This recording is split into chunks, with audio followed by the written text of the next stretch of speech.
session of the Washington County Board of Commissioners, today being Tuesday, September 15th. I would like to note that we have Commissioners Pam Treese, Vice Chair Commissioner Dick Schouten, and myself, Chair Catherine Harrington. Our next item on the agenda is a presentation by District Attorney Kevin Barton and Aaron Calvert, Deputy County Administrator, with regard to CARES Northwest and the Family Justice Center.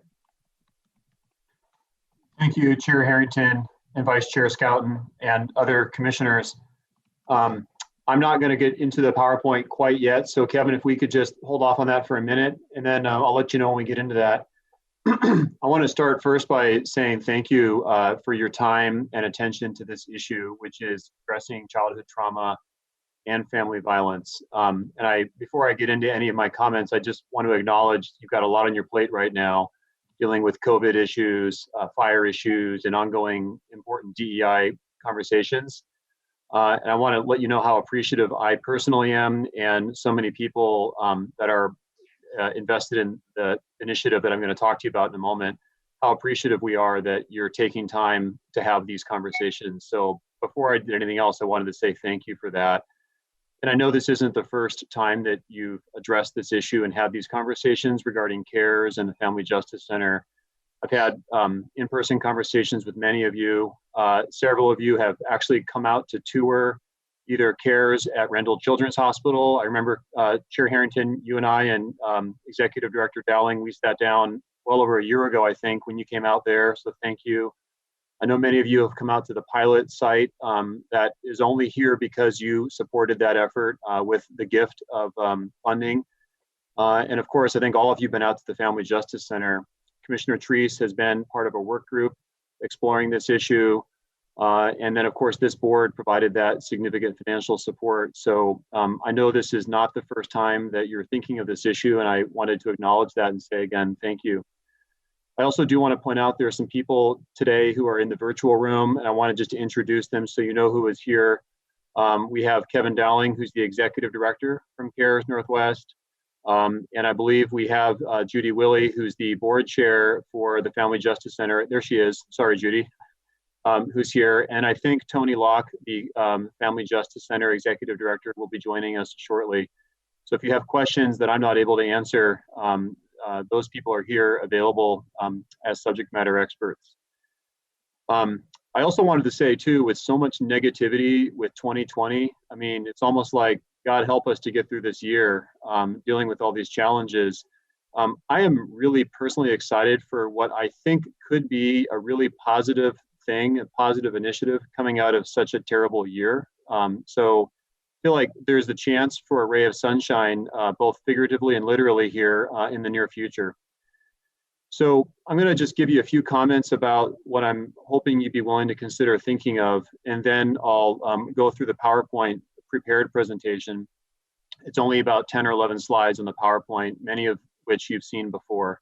And I do want to answer any questions you have as well. So let me start by just telling you that this issue for me is a really personal issue. I spent a decade of my time as a prosecutor prosecuting child abuse cases. And of course, I've got many stories of specific children and cases that I've had the experience working on.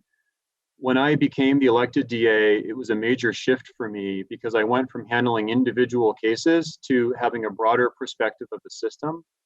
And in a little over 2 years now that I've been in my position as the elected DA, I've really come to some significant conclusions about our system. And one of them is a sense of frustration because I believe that our justice system is often asked to do too much too late. And what I mean by that is I see time after time, it doesn't matter the subject matter of the case, whether it's a theft case, an assault case, a drug case, a violent homicide case, time after time, I see people involved in our system, both on the offender side and on the victim side, where there's significant pre-existing trauma and issues that occurred well before they interacted with the justice system. And I've come to the conclusion that if we can find a better way of doing more sooner, I think that we would be in a position where we have to rely on our justice system less later. Some people have used the phrase defund the police. I don't particularly care for that phrase because I think there needs to be an and next to it. It's not just taking away from something, but it's really taking a hard look at how we allocate our finite resources and put them in the best position possible. And I believe that addressing childhood trauma and family violence is a true form of criminal justice reform. And it's also a way to address what are some obvious historical and current inequities and disparities that are in our system. So when I'm speaking about a particular idea here, the idea I'm speaking of relates to a building. It's the WACA building, the 911 building that we have. And I know you're all familiar with that building. Many of you have been in that building and for meetings. And of course, the county is building a new one. The current WACA building should be vacated sometime in mid to late 2021, next year. And the specific proposal or the request for you to consider is how to use that county-owned building once it becomes available. And I'm hoping that you'd be willing to consider making that physical space available for both CARES to physically come out here and open a permanent location, to expand their pilot site to a permanent location to serve children, and then to allow the Family Justice Center to move into that building and be co-located alongside CARES as they serve adults and families, to make it a true Family Justice Center with both the kids and the adults. And by doing that, it would take Washington County from being in some ways toward the back end of where we are. In other words, right now, we're the largest county that doesn't have a dedicated child abuse assessment center in our county. Multnomah County does, Clackamas County does, Marion does, Lane does, Deschutes does. We don't. We send our kids and our families to North Portland, where there's a great resource available, but sometimes the transportation and logistical hurdles make that not quite as accessible as it ought to be. So it would take us from being at the back of the line to the very, very front in Oregon, where we'd be co-locating these two organizations with each other. And we'd be a model for not just the state, but in my opinion, the nation. This is the cutting edge way to approach this issue.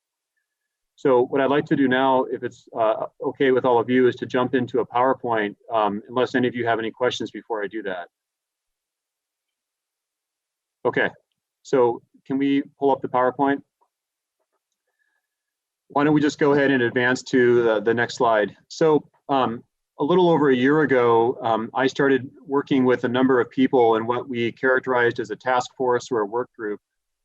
As I was out in the community and speaking about this concept, it occurred to me and to Kevin Dowling from CARES and to Judy Willey from the FJC that this really is something where there's a lot of momentum and a lot of interest in it. So we thought, let's put together a work group and work through these issues to see, is something like this appropriate and possible for our county, and what's the community interest and support for doing this. So the people on the screen in front of you are the people on our current work group. We meet monthly, and I would say it's like a snowball rolling down a hill. We started much smaller and much slower, and we've gathered both momentum and people as we've come along. So by way of an example, I was at a Hillsborough Rotary meeting just talking about this issue maybe 6-9 months ago. It was before COVID, so it seems like a long time ago. And Dick Stenson, who many of you know as the retired CEO from Twality Healthcare, just happened to be in the audience. He came up to me afterwards and said, hey, that sounds like a really good idea. How do I get involved? And that's really how many of the people in this group have come to be on the group. We've talked about it, and they've decided to be involved and wanted to help push it forward. It's a good, diverse cross-section of our community, both governmental and non-governmental people that are involved, both private sector and public sector. So I'm proud of that group that we've been able to pull together. Can we advance, please? This is our vision for what we're trying to accomplish. So essentially, and I can't quite read all of it because there's a screen in front of me, but it's a state-of-the-art facility for our children and families who've been abused or neglected. We want to be able to provide medical treatment and trauma therapy for these children and family members, and to do it in a way that is promoting the health and safety of our community. That started out as just a vision, and we weren't quite sure how to make that happen. And so then we've come to a solution. And if we can advance to the next slide. This next slide talks about what we're proposing specifically. So again, it's co-locating CARES and the FJC in this WACA building. You know, the FJC has a location and they're relatively new to that location, but they're leasing that space. And in fact, they're leasing that space at about $330,000 a year. And I believe that money could be better spent to promote the services in the FJC by not paying a private landlord and instead by moving them to the WACA building. And it could also be both in the FJC and CARES benefit to be co-located so that when community members needed to access those services, they'd be able to do so more easily. So for example, a common scenario would be, let's say a mother and her children are fleeing an abusive home environment. She needs to get a restraining order. Perhaps she needs to access help for her situation to find a safe place to live and perhaps some therapy for her. But she's got her children there who have also experienced exposure to domestic violence, which is a form of childhood trauma, and they themselves may be the direct recipients of a co-occurring child abuse situation. This would allow her to go to one location to bring with her the children. She can access the services she needs through the FJC. They can access the services and support they need through CARES without having to go to multiple locations or drive the significant commute to North Portland. This also ensures that we can provide both the immediate response, but also the ongoing trauma therapy for these families, regardless of their socio-demographic status. And I'll talk to you a little bit later about the significant disparities that currently exist when it comes to the people who are victimized and in need of these services. It allows us to be proactive in our community. And what we've noticed even in just this initial effort to assess the community need and the community support, there are so many opportunities in Washington County to partner with nonprofits and other existing efforts, such as the Boys and Girls Clubs, Adelante Mujeres, Centro Cultural, just to name a few, ERCO, places that CARES doesn't have a relationship with now, and the Family Justice Center even doesn't have a huge relationship with now, where we can bring these organizations together to harness that collective community response. And then also it does address some of the current and historical gaps, both in financial support, but also some of the demographic gaps that I'm going to talk about. Can we advance? I wanted to share with you what we've been able to see over the past year plus when it comes to community support.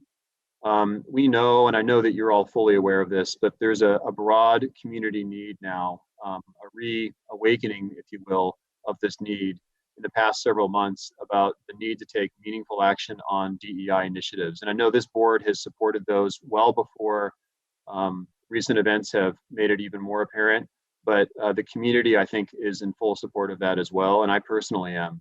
So this effort would align very nicely with that particular initiative. We know actually from the letters of support that have come in, I have to take a moment and almost apologize for you. I had no idea that we would have the avalanche of letters of support that we did. When I first approached the county and I asked the county administrators for help and how do I present this to you, the commissioners, they suggested setting up a work session and seeing if we could generate some letters of support just to gauge community interest. And in less than 2 weeks' time, we gathered something around 70 letters, and that just overwhelmed me. I found it to be nothing that I had expected. So I know many of you have had a chance to see some of those letters, but we know from reading those letters of support just how broad the support is in the community. And I know it's impossible to read every letter all the time, but I'll tell you just a couple snippets here. Adelante Mujeres, Executive Director, she writes that reducing barriers to intervention and treatment is a central component of a successful community response to these childhood trauma issues. The Washington County Behavioral Health Council, they write that they believe our Washington County children deserve a strong, comprehensive, and local response to child and family trauma, and that when done well, that can prevent the occurrence or increasing severity of behavioral health challenges. And I'll tell you too, there's a victim advocate, a volunteer for Washington County who's volunteered with child abuse victims for the past decade. Her name is Carol Williams. She submitted a touching letter where she writes that all too often these families who are victims of abuse and neglect are unable or unwilling to recognize the long-term damage just below the surface of the entire family dynamic. And all too often, a parent has shared, she writes with her, that they too had experienced neglect and abuse or sexual assault as a child. So I think these letters and those little snippets really just provide a strong example of the significant community support for this. I know you are aware of the public safety polling. It seems like the levy was a distant memory now, but in this particular levy and in all previous levies, responding to child abuse and neglect has polled at the very top when the community's been surveyed. And of course, our Washington County Cares work group has done quite a bit of work and effort to assess the community need. So all of that to say that I believe that this initiative would have broad community support. Can we advance? Of course, I wanted to orient all of you to the WACA building itself. And again, this is probably a repeat for many of you, but on the screen in front of you, you see a picture of it. It's built in the 1980s. The map shows the location. It's just off of 185th near the Tanasbourne area or North Rack. The lower right-hand corner of your screen, what that is a zip code map that's essentially heat sensitive. So it shows where the most children and family from CARES are coming from Washington County. So the pink zip codes are the counties or the zip code areas where the most patients, children and families from CARES are coming, which is conveniently exactly where the WACA building happens to be located. Can we advance? This pyramid is really just a reminder period for me to make sure I talk to you all about the concept of ACEs. It's a visual representation of the impact of childhood trauma on people. And to put it quite simply, the more bad stuff that happens to kids when they're younger, the greater the likelihood that there are negative outcomes when they're older. And the science has shown a direct correlation between these negative childhood experiences, that's exposure to abuse or neglect, or other traumatic experiences, and things like homelessness, addiction, inability to hold a job, mental health issues, involvement in the criminal system, etc. So it all goes to say the more we can do when the kids are younger to address that and respond to it, the less we'd have to rely on our justice system down the road. And the studies also show that minorities, especially the BIPOC population and sexual minorities, are disproportionately impacted by adverse childhood experiences. Can we advance? You've seen this slide before. As a reminder, this shows the population of patients, children at CARES. The light green is Multnomah County kids. The dark green is Washington County kids. Historically, over CARES 33 years, almost all of those years, they've treated far more Washington or Multnomah County kids than Washington County. That script has flipped in the last 2 or 3 years, where all of a sudden the opposite's happening, and the trajectory moving forward is that Washington County children are being seen at far greater rates by CARES Northwest for child abuse concerns than Multnomah County kids. And the problem, of course, is they're having to go into North Portland, which is a significant commute for them from Washington County, and we believe that barrier is something that needs to be addressed. Can you advance? The last 2 slides here, I wanted to talk to you about financial issues and DEI issues. So financially, these data come from CARES, and I wanted to just give you an idea of the support that the county has provided to CARES over the years. So I asked CARES to pull their figures over a 10-year period, and the numbers are significant. So over a 10-year period, it shows that there is a significant funding disparity. Depending on how you look at it, it's either 3.5 or a little over a $5.5 million funding disparity. So if you just compare support from Multnomah County to Washington County, that's the first bullet point there. It's a $3.5 million funding disparity. However, in the Multnomah County effort, there's the Portland support as well, and the city of Portland provides significant support through the children's levy that they have. And if you were to add that in as being part of the overall support from the Multnomah County region, the disparity increases. And I know that's perhaps not a fair comparison because it's a different municipal body and it's a different funding support. So I wanted to call that out, though, to make you aware of it. Washington County did not begin supporting CARES until 2018, and that's where that $470,000 amount comes from. And $187,000 of that is for the significant pilot site funding. So thank you for that very much. And moving forward, the county is supporting about $220,000 for what's known as the family support services for therapy.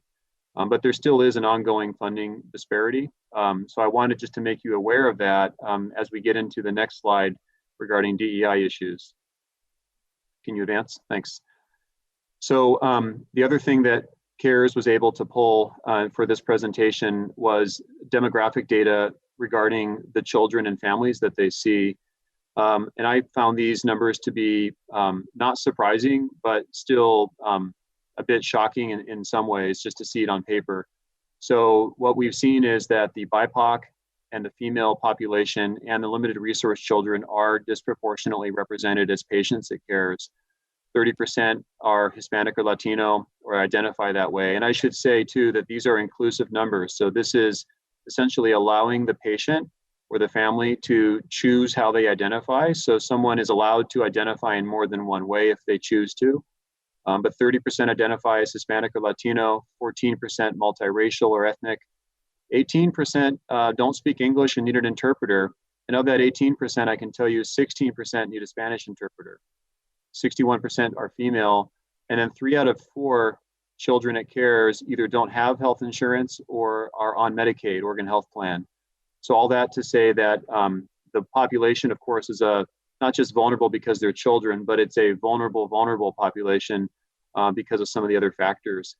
And this is why I say, because we know there's a link between these adverse childhood experiences and future involvement in either the justice system or negative outcomes because of ACEs. This is why I say there's a real opportunity, I believe, to address this issue proactively as a form of criminal justice reform and as a part of the county's ongoing DEI initiatives. Can you advance to the next slide? This slide is not for me. Aaron Calvert is going to come in as soon as I stop talking. But I did want to proactively mention to you that there are other examples of county buildings being used for initiatives like this.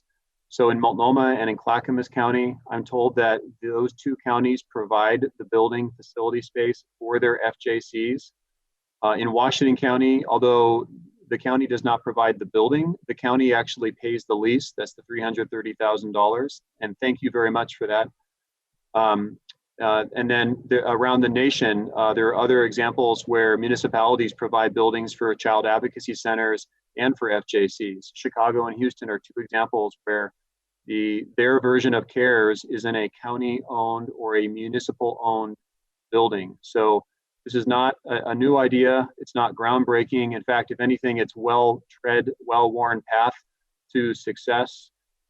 It's something I think that would be a huge benefit to our Washington County children and families. And I'd love to answer any questions you have once Aaron's had a chance to talk about the CAO perspective on this. Good afternoon, Chair Harrington and Commissioners. For the record, I'm Erin Calvert with the County Administrative Office. My role this afternoon is just to check in with your board on any specific information on the WACA building that you'd like to know, and or receive some direction from your board on any follow-up work that you would need to know more about. I've added this one very simple slide just to capture some of the options on the disposition of the WACA building once Dispatch 911 moves to their new facility, which is slated for about the fall of 2021.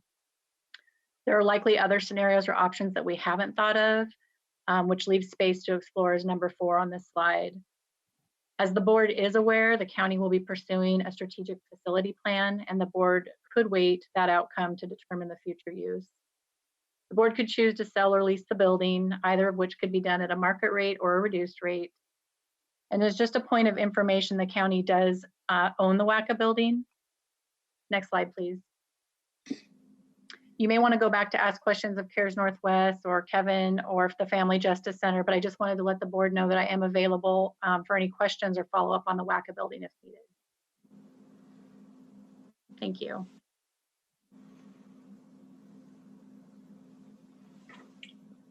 Do we have any other outside guest speakers at this point? Chair Harrington, the other speakers are available to answer questions, but don't have any prepared remarks.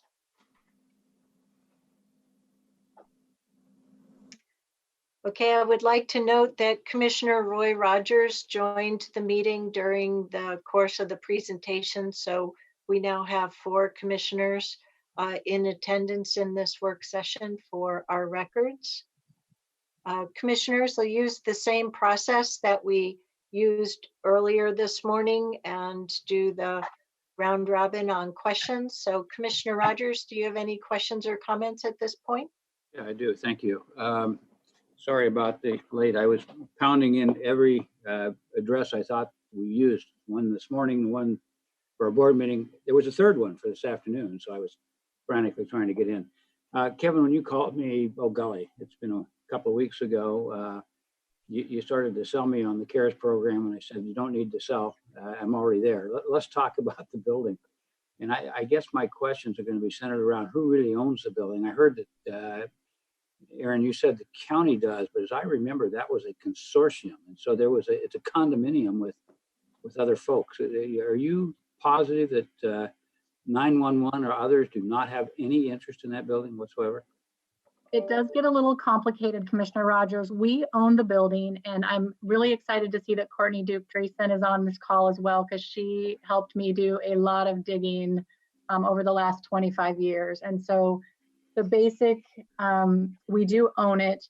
In 2016, when the county pursued the bond for the new WACA build, my understanding is there was an agreement that the county put in about $4 million toward that construction. That satisfies a portion of our lease agreement, in that if WACA determined they needed a new building, if they were expanding, just future needs, those proceeds would go to them. So the agreement, and I can provide all of this for the board if needed, the agreement is if the county does decide to sell the building, any proceeds over $4 million would be remitted to WACA. Okay, just following up on I'm kind of narrowing down on the whole building, because the program I support, so that's really not an issue, but I would certainly make certain we have clear title. I mean, that's number one. And I think you're telling me we do. And I think there was some confusion, because I remember it being a condominium thing, much like we had with the city of Hillsborough one time. But okay, so we have clear title.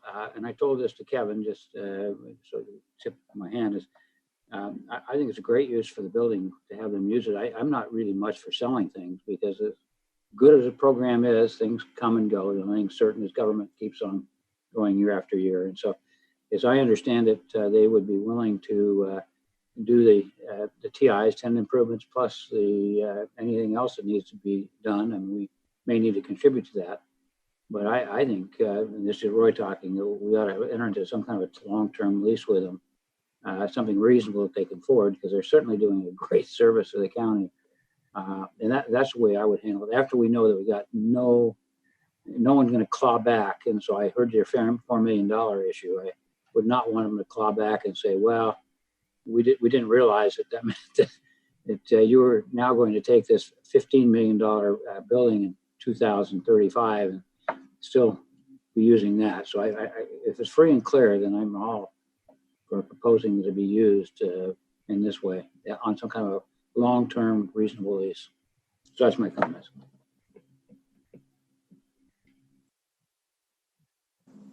Commissioner Skelton? Well, I certainly agree that I think I'm pretty excited actually about the possibilities of doing something along this teamwork coordinated effort. I think my issue would be, what's the best building for that? Do an analysis. Would we be better off selling this building and building something specifically for this function or functions, as opposed to taking the existing WACA building that we have and putting money into tenant improvements and having to renovate, et cetera. So it'd be more a question of, from a development standpoint, what's the best way and the most cost-effective way to house these operations? And is that necessarily keeping the building? Is it selling it and finding another site that could be built specifically for it, et cetera, et cetera?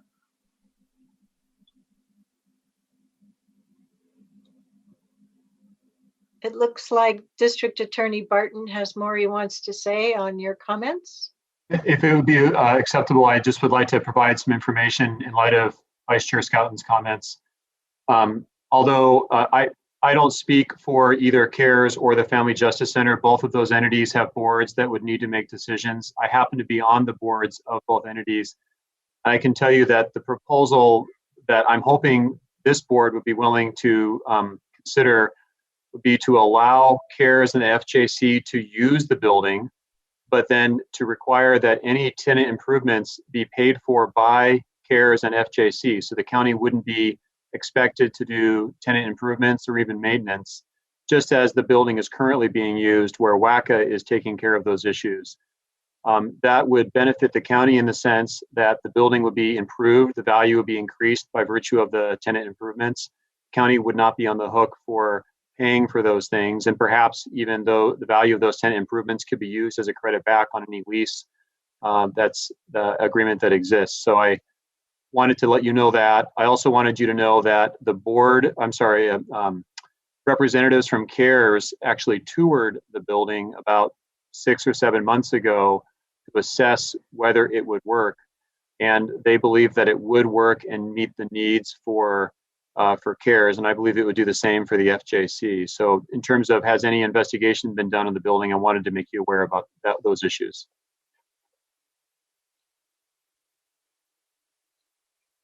Thank you. Anything else, Commissioner Scouten? No, not at the moment. I think it'll be good to dig a little deeper into some of that and see, what might be the best way forward from a development standpoint. Because maybe the money that they would spend on tenant improvements in the WACA building, maybe that same money could be invested in something that's even that will make that money go further. I don't know. It just needs. I'd like to see more analysis done, but it sounds good. Thank you. Commissioner Treese? Thank you, Chair Harrington. Aaron Calvert, could you go back to the slide where I think you had 4 options?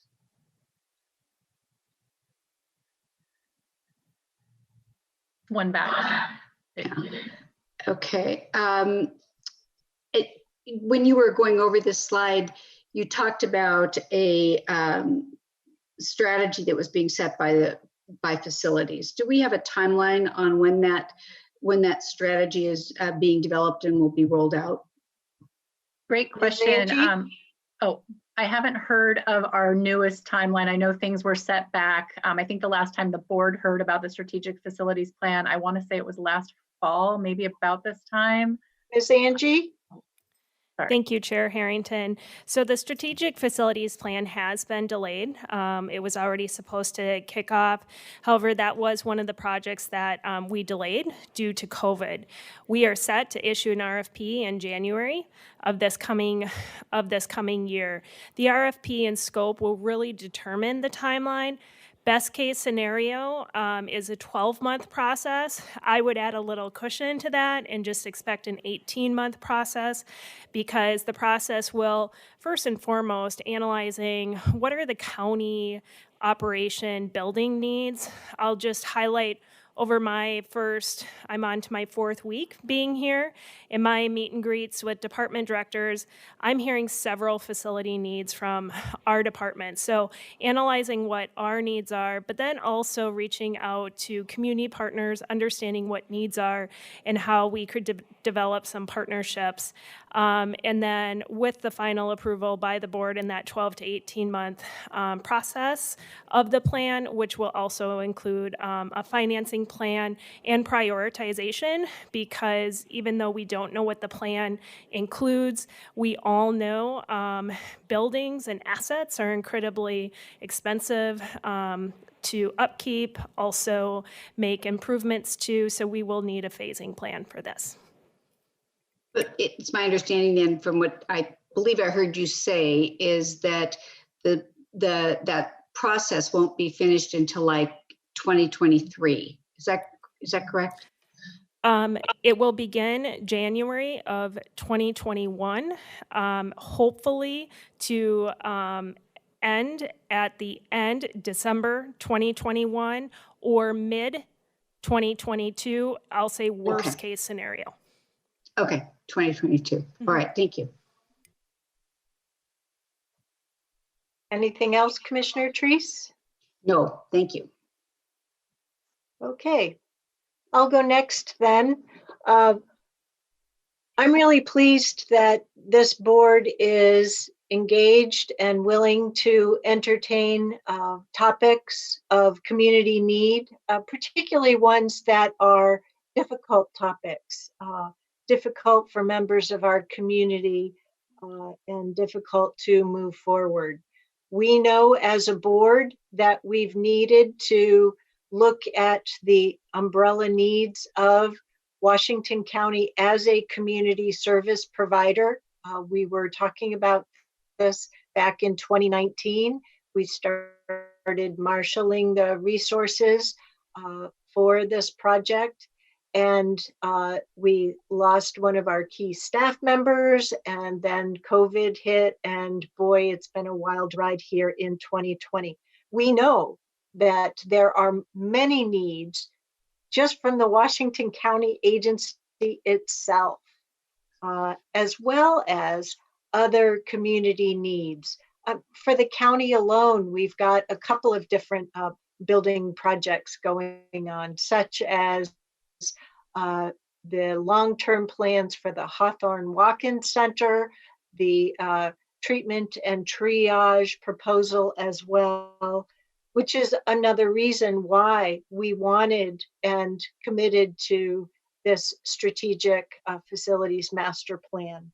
I believe it's very important for us to go through that, both so that we have an assessment of the agency's current assets, those we own as well as those we lease, and that we continue to mature our own understanding of community needs in Washington County. That plan will provide for a holistic inventory of community needs. And I appreciate also that under Tanya Angie's leadership here in the county, that we will also look at best known practices for going about this work. I do identify with the needs that this presentation highlights, particularly for the children of our community, but also for domestic violence. You know, I recall it's not that long ago that the Family Justice Center really came together and located at Northwest 158th, and the many meaningful things that were talked about with that partnership and for its location, including location closer to public transit, which the current WACA building is not quite as close. So certainly moving forward, I would like to see some additional data about the members of our community and how they get to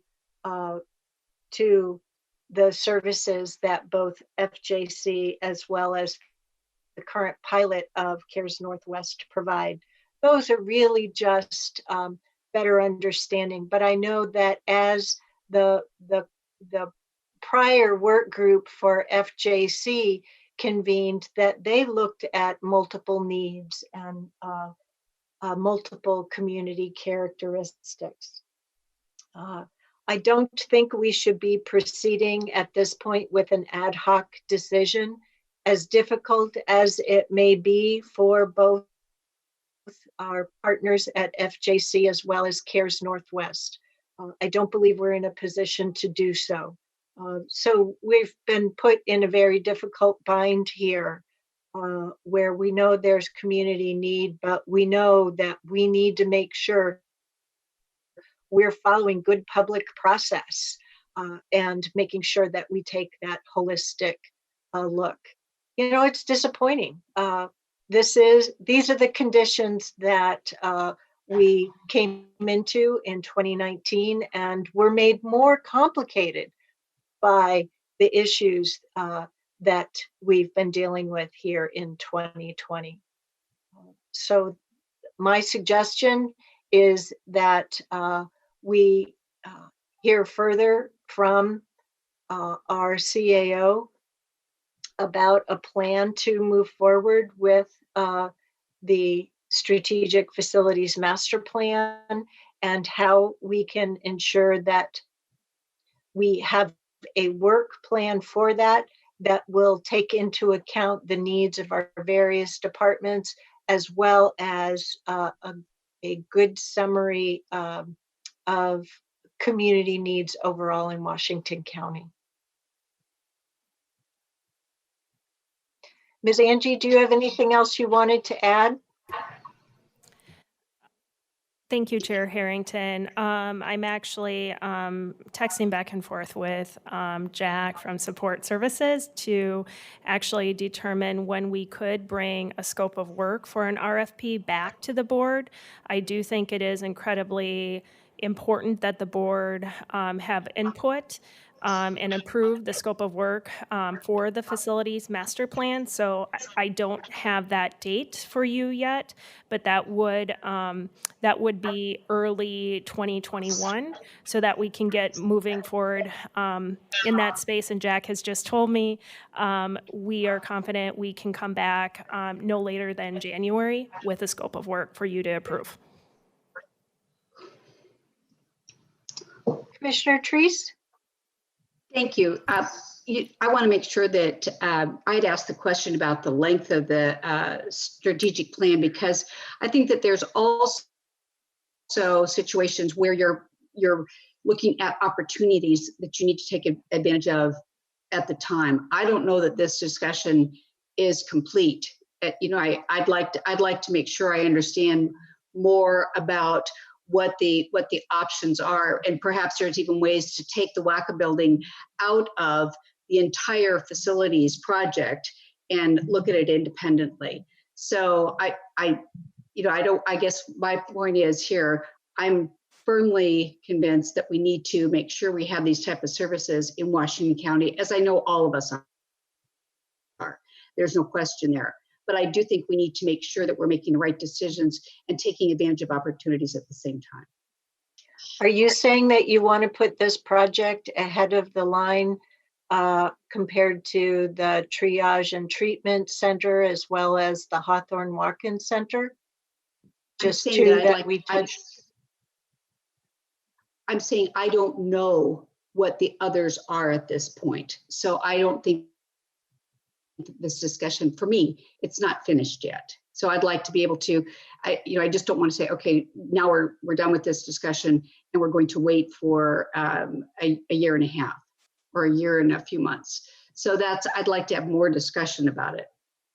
That's my request. And I'd ask the other commissioners what their thoughts are too. So welcome, Ms. Angie, to your fourth week. We've had one member of the larger Washington County organization come forward carrying a project proposal from two very important nonprofit organizations. We do have many others who would like to receive help from us. So we need to take a look at how we proceed, both with that project as well as, we've heard it before. If we want to entertain all comers, we need to make sure that we're providing an equitable and public process for that. I do have a couple of specific questions as well on the presentation that we saw today, if I might. Mr. Barton, on the slide that you have, our solution, you talked about how this proposal would also bring in Centro Cultural and Adelante Mujeres. And I'm wondering, as I heard you say that, I was wondering more about how you see that happening. Well, it's actually not on the slide, but I believe I mentioned in connection with the letters of support that Adelante Mujeres had written a letter of support, and I quoted from there. And I think it's the third bullet point, if I recall correctly, on that solution slide that talks about working in collaboration with Washington County leaders, nonprofits, and community members. So Adelante Mujeres, Centro Cultural, Virginia Garcia, Boys and Girls Club, many of these organizations in Washington County that we are very familiar with, all of us in the room today, or our organizations that CARES, who has been physically located in Portland for 33 years, they haven't had as great an opportunity to work with in collaboration. So just in beginning this process of assessing the community need and support, there's been greater exposure to those organizations. And I think that it would give us an idea that moving forward, the goal would be to more fully include those organizations in this Washington County effort. So I don't know if I answered your question, but that was what I was trying to get at when I made that comment, Chair Harrington. That's great.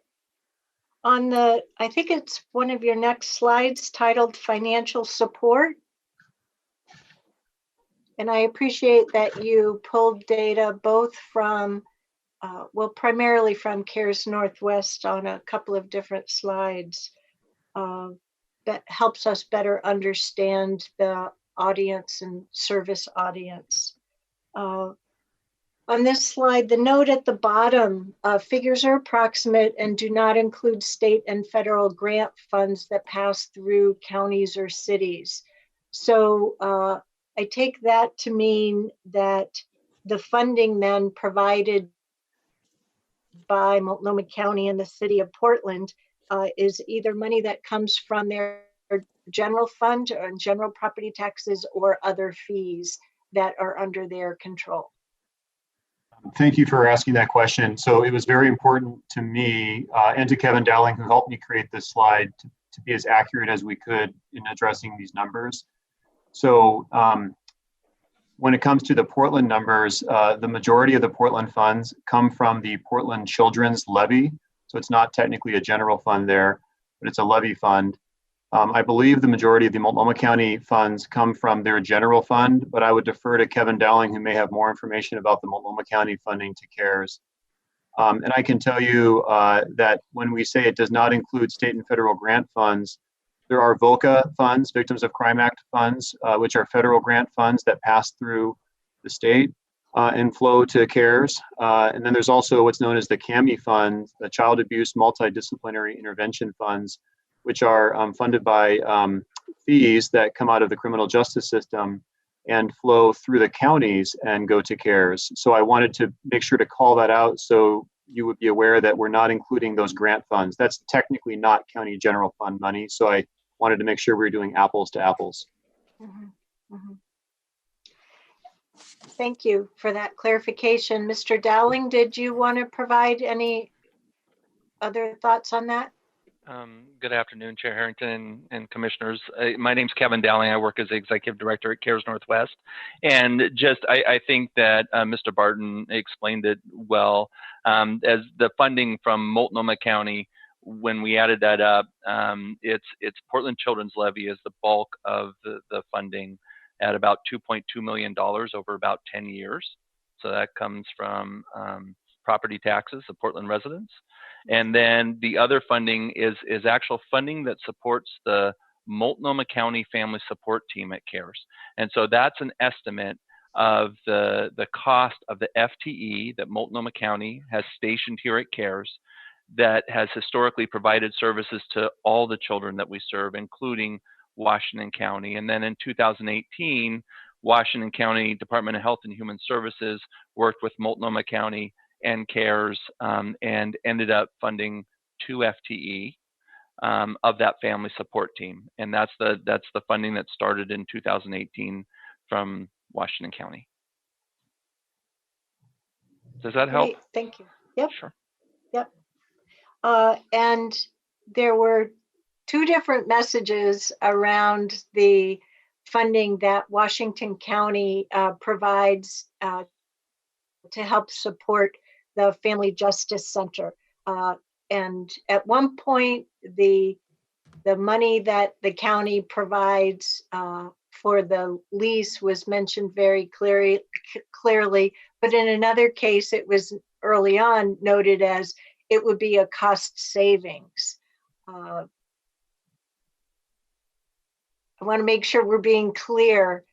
We haven't talked about what potential costs there might be towards the maintenance of that building and any refurbishment or repairs that might be needed for that facility.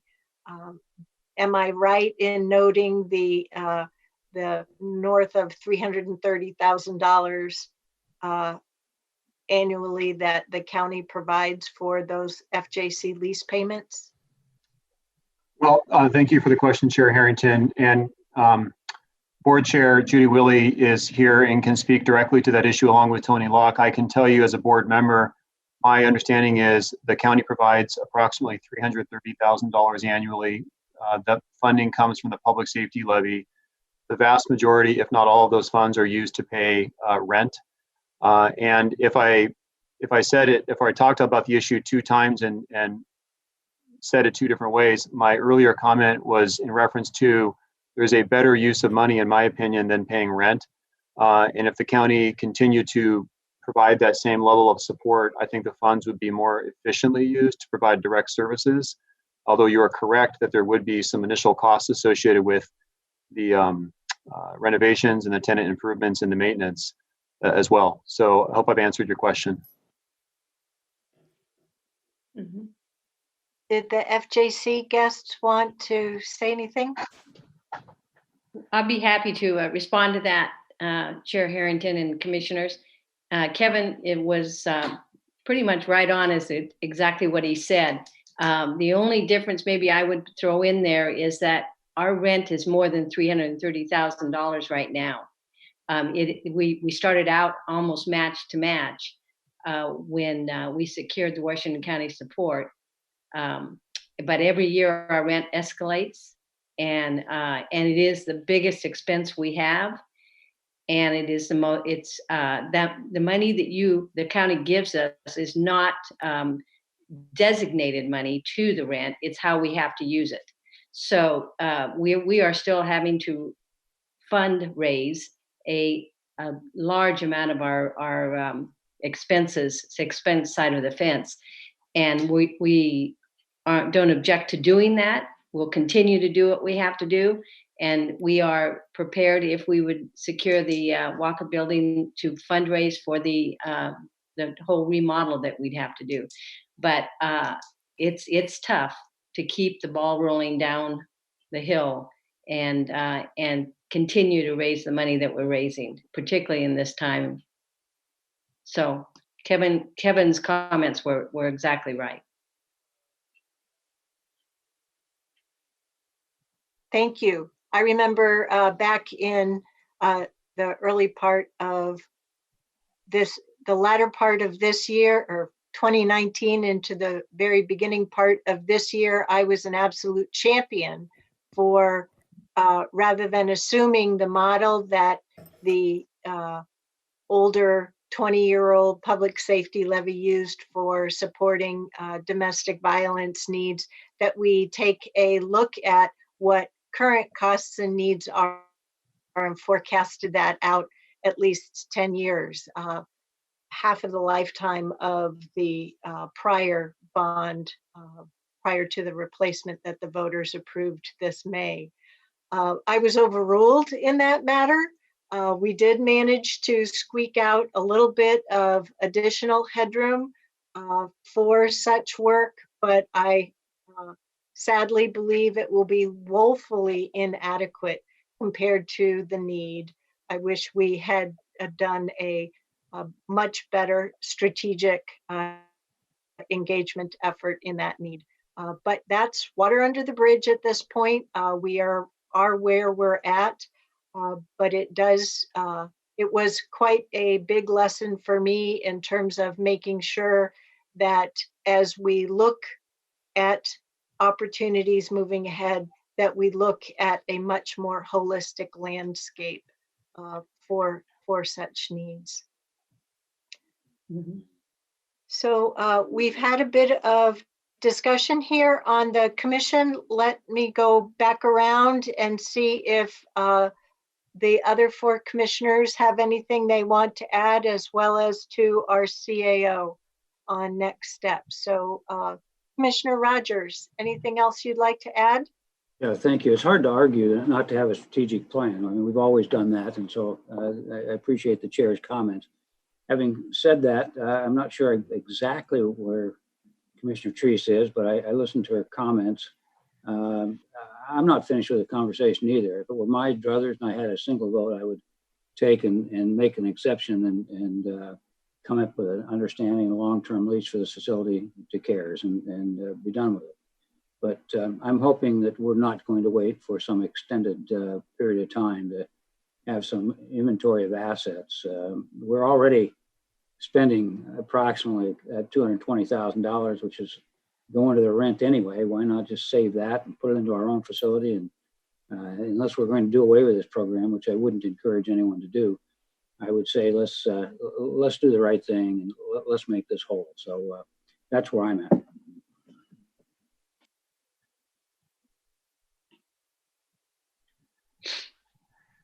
Commissioner Skelton? Yeah, I don't think we have to wait for finishing up all of the work that needs to be done necessarily for our county strategic plan, but I think in the next number of months, there'll be plenty of time to be thoughtful about how we can best help the Family Justice Center and CARES Northwest and this relationship to a potential tenancy in the current WACA building.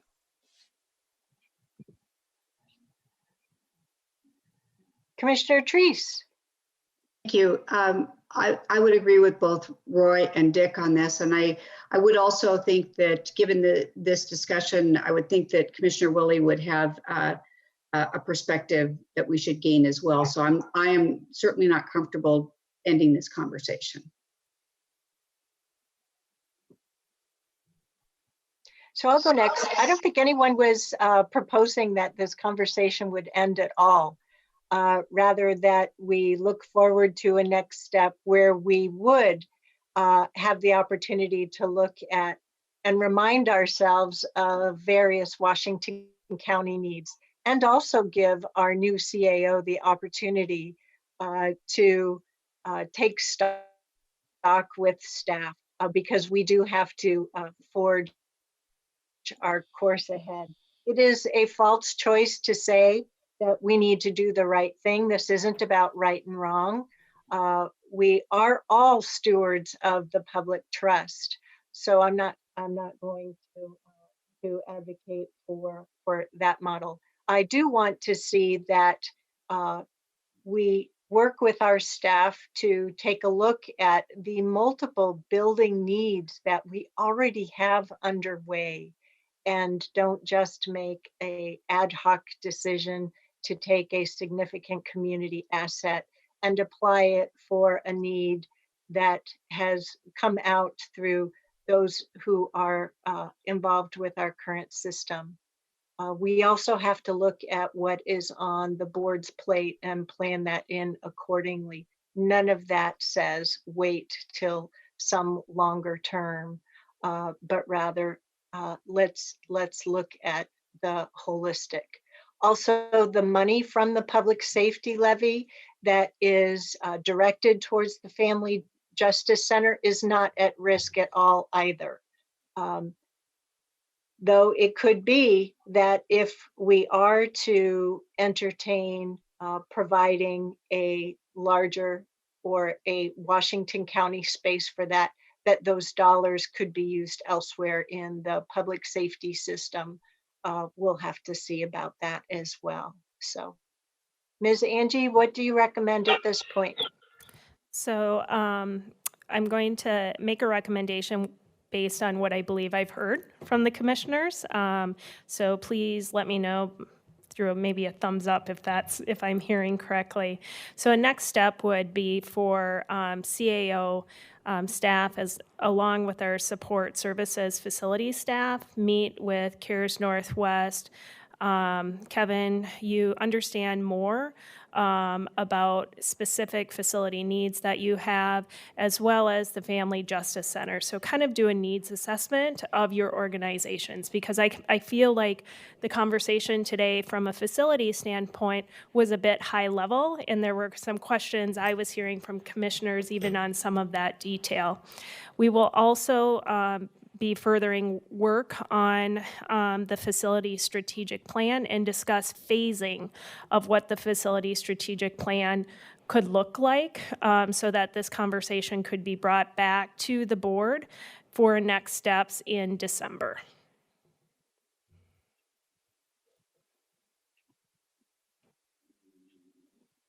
Is that an appropriate next step? I think it sounds so. As noted, Aaron Calvert was noting when the facilities master plan had come to us last, and it was long before we were in the midst of the incredible journey that 2020 has become. We continue to have that on our board initiatives list for 2021. And what we all had the benefit of learning today is that that project has encountered some additional challenges. And we need to give our new CAO the opportunity to take a look at that and formulate recommendations before us for next steps. So I as one member, support those as next steps. Other commissioners? Commissioner Rogers? I've heard the recommendation. I'm all for proceeding. So I'm probably by myself here, but I think it's a program that even in the year 2030, 35, whoever's serving in our seats is going to be chatting with whoever's sitting in their seats, because we'll probably all be retired by then. But I think it's important. I would like to see an analysis. If it were just me, I would like to see an analysis of the costs, what we're thinking of in terms of TI for the facility, how it would be best served from that particular location, why the CARES community believes that. And so the CARES community would provide why it's best on that location, what they think is going to need to be done. To Mars, it would be how do we take a building which has not historically been Mars, but we've now inherited through, I guess, clear title, and from what I'm hearing, and what would we be doing to relieve ourselves of maybe the $200,000 in costs, or maybe we put some of that in there as well. Maybe that's part of the maintenance, but I'd like to see a holistic review of the actual costs of what's transpiring. So, and I would hope it would be before December. I mean, I understand we got 1,000 things to do, but it's part of our business plan. So, Commissioner Scouten? I think that our CAO summarized, I think, my views pretty well. Selfishly, I would love to see something come closer to resolution, or come to a greater focus before I leave this board. Commissioner Treese? I would put myself in the same camp as Commissioner Rogers. My question initially about this strategy was because I was concerned about the length of time, and this was an opportunity that we should be taking advantage of now. We've got two organizations that are prepared to move to this building to actualize this, and it meets a huge community need. So that was my concern. While I understand, Chair, what you're saying in relationship to other community needs that are in line, I think that by understanding what our staff recommends, by understanding what the usage patterns of that building can be, is there any way to stretch any of that space? Those were really my questions. But we've known about this for a long time. We've got a situation where we're looking at the possibility to make an impact in our county, not just for right now, but for the long term when it comes to juvenile issues that create criminal justice issues down the road, those types of things. So I'm leaning to certainly activating this as soon as possible. So I find that Ms. Angie's proposal is a prudent one, because I think it takes into account the agency's needs much more holistically. It looks at not just this one opportunity, but also the other ones that are already underway, so that we can continue to move forward as stewards for the entire agency. Overall, it's one budget, as well as with this board being far more present and engaged on overall community need. So I think we will be better served by moving prudently ahead with this project. And after all, the WACA building won't be vacated until fall of next year. So we do still have some time to do the kind of examination and bring forward more data than we have today. I would request that Ms. Angie come forward with a timeline for this process between now and December so that we understand where we're focused. Tanya, is that something that you'd be comfortable doing? Absolutely, Commissioner Treese. And I was going to suggest just routine email updates to the board on the progress too, but would be more than happy within a few weeks, bring something back to the board. Thank you. Mm-hmm. Great. Mr. Barton, this is your topic. Are there any closing comments that you wish to make? Only to say thank you for all of your time and thoughtful consideration. It was really a pleasure to listen to each of you spend time thinking about this, and I haven't had a chance to hear all of you think about it at once. So I think no matter how we proceed forward, this has been a good use of time and energy. So thank you very much.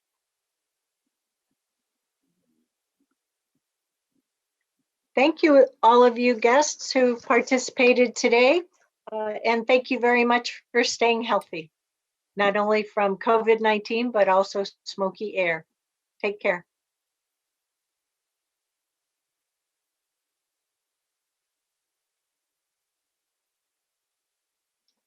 Next, we'll move on to the second topic for the afternoon agenda, an update on CARES Coronavirus Relief Fund funding from the state for cultural organizations. I'm going to turn this over to you, Tanya, at this point for various speakers. Thank you, Commissioner Harrington. So this is not the right presentation. So Lisa Tattersall is on the line, which I can see her. Hello, Lisa, as well as Michael Clark, who is our grants administrator. And they are providing an update, and this is based on our last discussion of cultural grants and the information we brought forward to you. So Lisa, would you like to provide an overview? Yes, absolutely. Hi, everybody. Hi, Chair Harrington and Commissioners. I'm Lisa Tattersall, Manager of WCCLS, Washington County Cooperative Library Services. So we're here today to follow up on that discussion we had with your board on August 25th about the state's distribution of CARES funds to arts organizations through the Oregon Cultural Trust and the Cultural Coalition of Washington County. I'll briefly review the background. The Emergency Board of the Oregon Legislature recently allocated $26 million of Oregon's Coronavirus Relief Fund for grants to Oregon cultural organizations. The Oregon Cultural Trust, part of Business Oregon, is the state agency that was designated to distribute these funds to cultural coalitions statewide. The coalitions would then distribute funds to local arts and cultural organizations that applied. Issues concerning the Cultural Coalition of Washington County's participation arose because the process for allocating and distributing these CRF funds, CARES funds, appears to have been designed for smaller cultural coalitions that are 501c3s. The Cultural Coalition of Washington County has a unique status as a board-appointed commission, and so it's therefore under the umbrella of Washington County government. As such, the Cultural Coalition must adhere to all the relevant financial and compliance requirements, which are significant in this case due to the federal funding source. The state has offered to negotiate with the county regarding the administrative costs of this program. However, the CARES funding that currently ends December 30th is the only source of funds available from the state. The county would be expected to cover the ongoing staffing costs, approximately 2 FTE, for subrecipient monitoring, grant closeout, and audit through 2021. So at your work session on August 25th, staff was directed to pursue negotiations with the state that would allow the county to distribute CARES funds to those arts organizations that have robust business systems in place needed to handle the federal compliance monitoring and audit requirements while minimizing the county's and those organizations' risks. Since then, WCCLS staff, county council, and government relations staff have had conversations and emails with the program manager at the Oregon Cultural Trust, the interim director of Business Oregon, that's the umbrella agency over the Cultural Trust, Business Oregon government relations staff, and an attorney from the Oregon DOJ, Department of Justice. As of today, the county has still not received a draft agreement from the state to review, and the deadline to distribute funds remains September 30th. The Oregon Department of Justice continues to consider the county a subrecipient of these funds as opposed to a contractor. As a subrecipient, the county would be responsible for all of the flowed down federal terms and conditions, and for ensuring that the recipient organizations adhere to them as well. The county and state also do not have agreement about whether unallowable expenditures made by the recipient organizations would be the responsibility of the state or the county to monitor and to collect the funds to return to the federal government. The Oregon Cultural Trust did provide us with a list of organizations from Washington County that applied for the funds. We reviewed the list based on your desire to fund those arts organizations that might have the business systems in place needed to handle the compliance monitoring and audit requirements. We did not see applications from the organizations that the board may have anticipated would apply, the ones that were named last time. A small number of organizations requested the largest amount of funding, and for those applications, staff did not see a direct correlation between the needs expressed by the organizations and the cultural purpose of the grant program. That means we think we would need to work with the organizations and the Oregon Cultural Trust to clarify which expenditures could potentially be eligible before awarding the funds. Organizations that are requesting funding that's more in alignment with the purpose of the grant program are small, and so therefore we think they're unlikely to have the business systems in place needed to successfully manage federal requirements. Staff have made a good faith effort to negotiate an agreement with the state on these issues, but unfortunately our available options have narrowed considerably. We have very little time left before the September 30th deadline to issue agreements and process payments, still without a draft agreement from the state. The question we asked the board to consider is whether staff should continue to pursue the state CARES funding for Washington County cultural organizations, and by doing so, have the county incur a significant amount of liability with being a subrecipient of federal funds.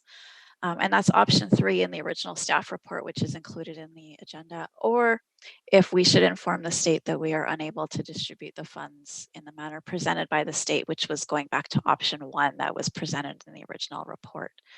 And I'm just checking, I was texting with Jagjit and Ruth before this, so I just want to share that I think if we go with option 1, I think based on Jagjit's conversations, government relations people at Business Oregon, there is the possibility that funds could be redistributed to other parts of the state, but we still don't have clarity on that, like much of this issue, unfortunately.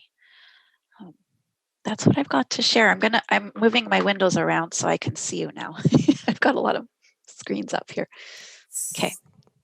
So Chair Harrington, prior to board discussion and County Council Allen, if you could tag on to this, if you have thoughts. I think the fundamental point where we're at is we still don't have a contract with the state, a contract that County Council can review, and we are 2 weeks before the deadline.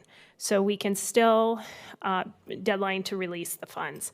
So it's really a timing issue at this point. And we are still not able to distribute the funds because we don't have an agreement or contract in place with the state. Alan, did you have anything you wanted to add to that? Yes, thank you, Ms. Angie, and I want to echo what Ms. Tattersall was saying, that We, don't have a contract, and we think that these organizations do not have the systems in place to provide adequate protection for the county. We would ultimately be on the hook for these monies and have to repay them. So the council has been very concerned about the liabilities here and has recommended against this, but I obviously understand there's some political and policy considerations that the board may want to consider.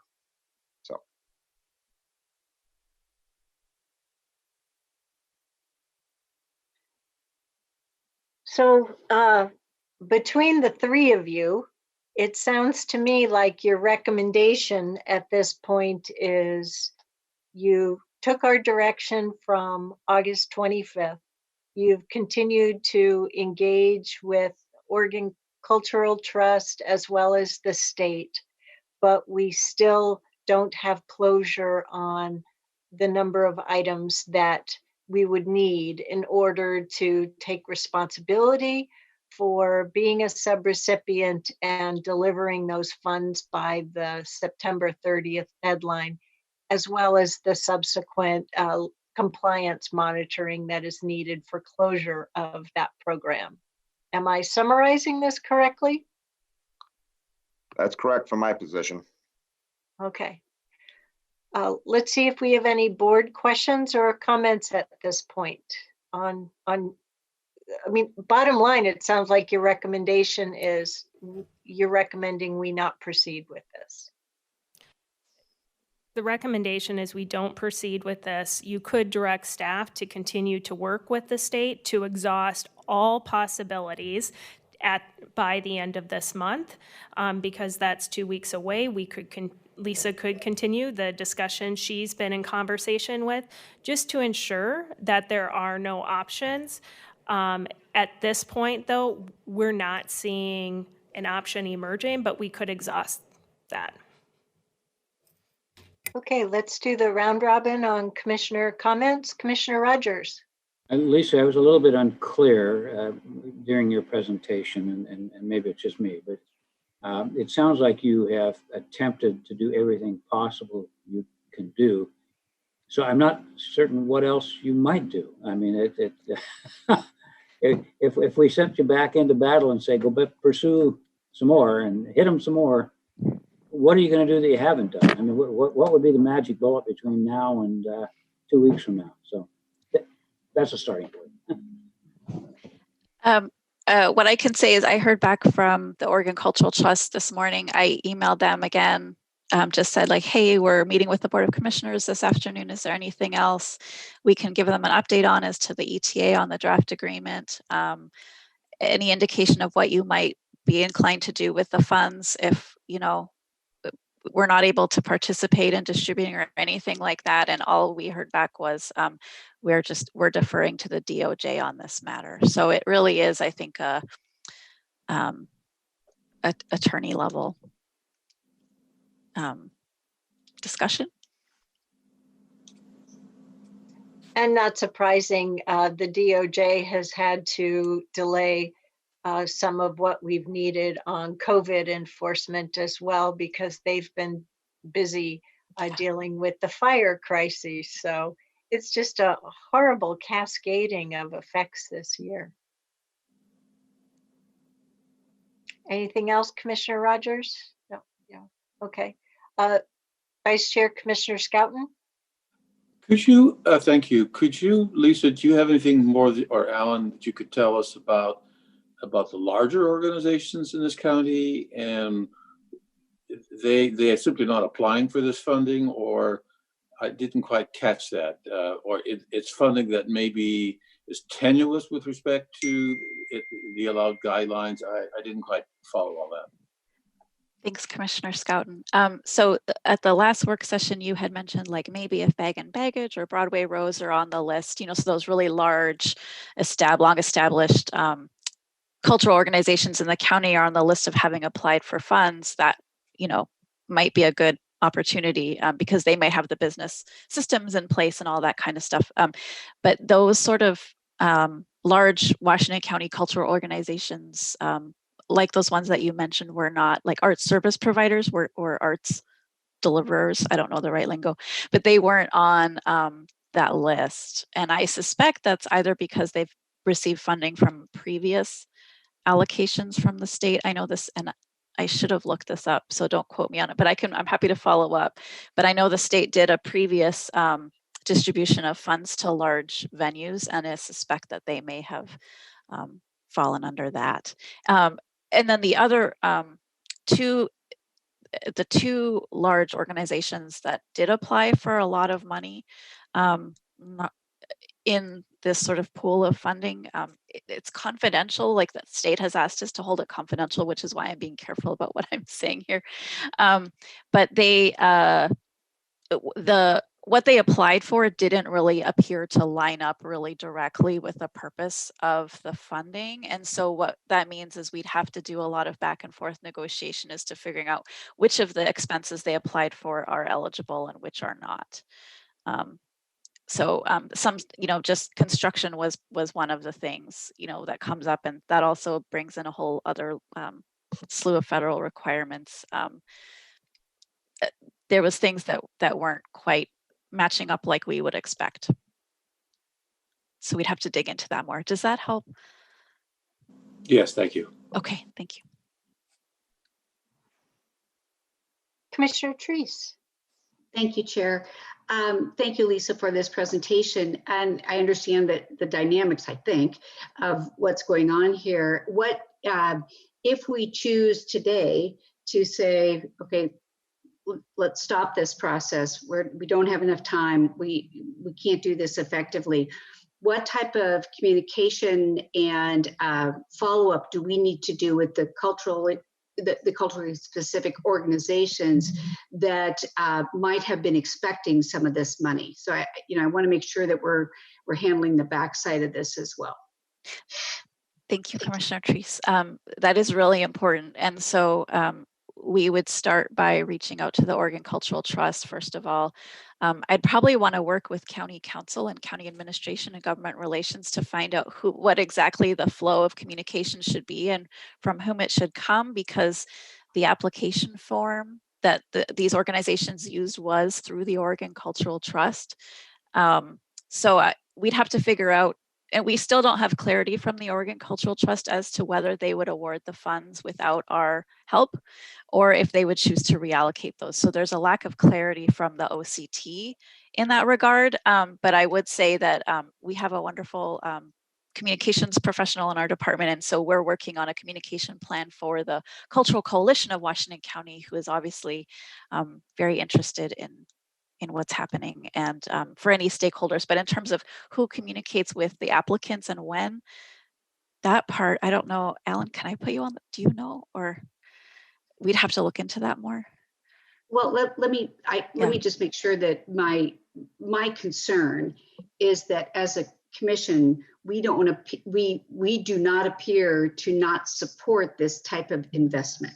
That's my biggest concern, and being caught in the middle of the state and how this is rolling out, there is the potential that we look like we're the ones that aren't supporting that, and that's not the case. So I want to make sure that we have adequate communication plan in place to deal with that. Thank you. I met with Philip and Philip Bransford and Ruth Osuna a couple of weeks ago. This was before the fires. So of course I'd have to go back and see, but we talked about sort of the potential communication implications. And so we're keeping Philip in the loop, and we'll work on that. Thank you. I definitely understand it's not a great position to be in. It's really a heartbreaking outcome for everyone.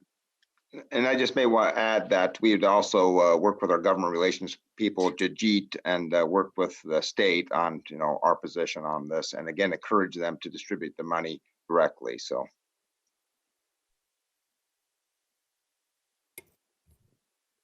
Thank So you. My comments are, leaving money on the table, money that could go to our community or community members or to organizations in our community, leaving that on the table, that's certainly not something any of us desire. But the situation just keeps getting more and more complicated. Our teams have been very stretched handling all that COVID and has thrown at us, and doing the proper due diligence of the money that Congress and the president have provided to our community to date. Our team has also been incredibly flexible, nimble, and fast acting for putting together programs to support the new school year that just started yesterday for our public school system. At the same time that people are employees, and not just in Washington, not just for Washington County as an agency, but also for our state partners, are just stretched to the brink. I mean, here we are having a virtual meeting because we can't be physically present, and others have had to, I have friends who've left the state because they needed clear air. And the only way to do that was to get out of Oregon. So, I mean, I'm really worried about the state of affairs and the pressure that we're putting on staff to just, beat your head up against the wall until there's no opportunity and to do anything differently and run right into that September 30th date. It doesn't feel reasonable to me. We were if I go back to the August 25th work session and our conversation about the different options, I remember what Alan said, and it really struck me that it was an absolute stretch to get the level of contracts in place if we were to move forward with this. And that stretch hasn't gotten less tense. It just keeps pulling more and more. So at this stage of the game, I just think it's prudent for us to say we can't pull it off over the next 2 weeks. The state hasn't been able to come through over the last week on COVID enforcement that we've needed urgently. So I just don't see this happening. But if my colleagues want to provide the direction that says keep trying, great. But I'm ready to say at this point, no, just stop. It's not achievable. Commissioners, comments? I'm sort of at the same spot. I do like Pam's comment regarding messaging so that we don't look like we don't care. But I think when you have attorneys who are just vacationing down on the coast, they have lots of time. Let's just assign it to Alan and let him handle it. He likes that suggestion. See? No, beyond that, I agree with the chair. I mean, where do we go? I mean, we've done what we can do. Yeah, I agree. Reluctantly. And yeah, I think reluctantly is a very good word. Thank you for offering that. And I think that the issue is, as Roy said, we do care, and we care about spending this money appropriately, and we don't have the opportunity to do that. So I think we've taken such extraordinary steps throughout the entire process of dealing with the CARES money and in this emergency situation to make sure that we were meeting all of the guidelines.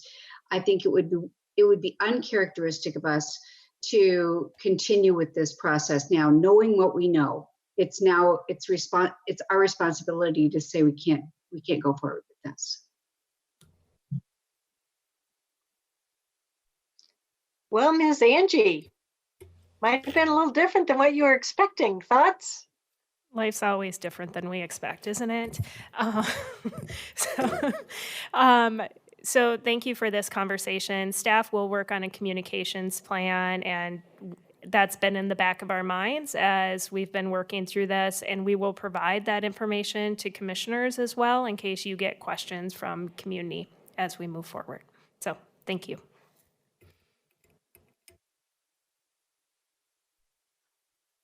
Great. Anything else on this, Lisa? Between Thank you and the CAO? Okay. Thank And you. thank you, Michael, for joining us as well. Could you tell us what your background is? It's a background I found of a library. But we don't know which one, right? No, I don't remember. I love it though. The Dream Library. Yeah. There you go. Thank you, everyone. Infinite floors. Yes, thank you, and keep up the good work. Thank you. So commissioners, I think that is the last topic for the work session. We do have our fourth Zoom link of the day for our 4 o'clock virtual tour of the fairgrounds. Have I forgotten anything?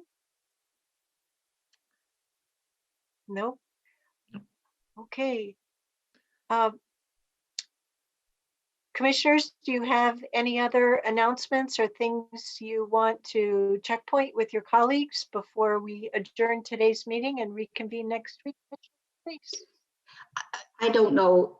How long is the virtual tour of the Wingspan? Do we know what the length of time is going to be? It'll be a maximum of 45 minutes, but built into that is Q&A at the end. So the talking time will be probably about 20 minutes. Thank you. Okay. All right. And just for the record, without getting into his personal business, Commissioner Willie had a bit of a toothache, and so he went to. That's why he's not here. So anybody who might be watching and saying, "Why isn't he attending?" He was, but he needed to see a dentist. At least that's what he told all of us. Okay. That's probably not smoke related. No, I don't think so. All right. I guess I'll see you all at 4 o'clock then. See you at 4 o'clock. Yes. I'll get Kevin, the did link you have is- something? Just to say the link for the 4 o'clock is I see in it. your calendars. So I will Thank you. join you as well, and we'll do this again. Okay. Thank you. Our meeting is adjourned.